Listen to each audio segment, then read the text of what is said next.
I was in Egypt growing up, and we fell in love. But because he was Muslim and I'm Christian, we could not get married. So we separated and we both went, started our own lives. But then he found me 25 years later when I had just divorced my first husband, who was a narcissist. And we got married. But 9 years later, we filed for an amicable divorce.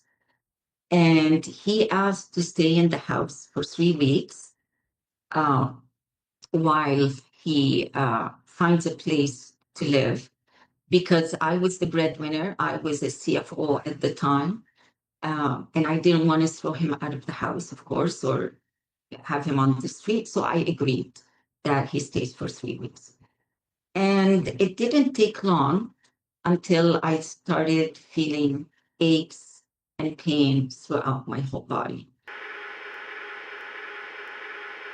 And then I was looking at the rice and I'm contemplating, am I going to even eat that? It looks so dry. I wasn't sure I'm going to eat it. And the Holy Spirit says, child, turn around, open the fridge, get the yogurt and put it on your rice. And when he said that, it was like, excuse me, like, come again? You care about the yogurt I put on my rice? Like, it was such a trivial thing that I didn't think the Holy Spirit would care about. And his response was, child, I'm in every little detail of your life. And Jeff, when he said that, oh, wow. I felt shame. I felt shame that I had missed out on him. I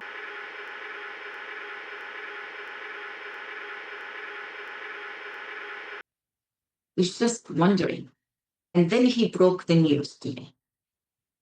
And he said, child, it's not your brother. It is you. And when he said that, I was not ready to hear that. I was not ready to hear that I was the one that was going to die. I wasn't ready at all. My heart got so heavy. My heart got so heavy. All I can think about was my daughter who's going to wake up and find her mother dead in bed. Okay, what do you need me to do? And he said, relax, child. You're going to go on a journey and you'll be back to be my ambassador.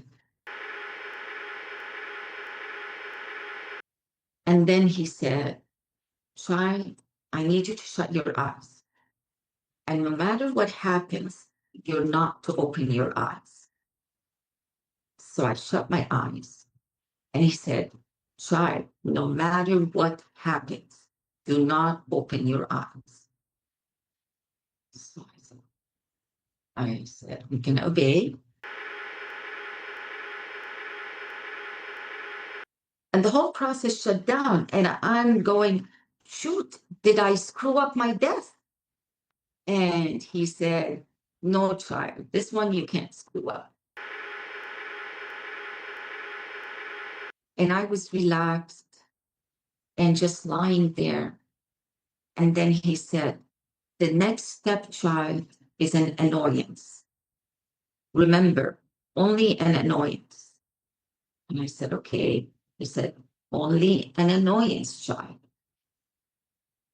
And as he was saying that, I felt a whoosh of pain just coming down my body, but mainly on my legs that I remember the most pain. And it was excruciating pain. But he kept saying, it's an annoyance, child. It's an annoyance. It will pass. And as he's saying that, I am concentrating on what he's saying, and it's making me endure the pain. I couldn't feel from my head to my toes anything.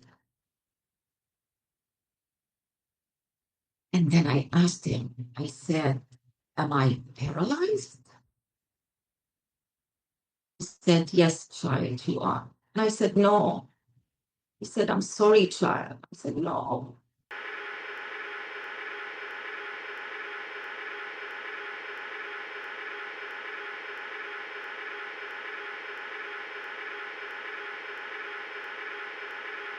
My body's in shock, and I see a vision next to my face.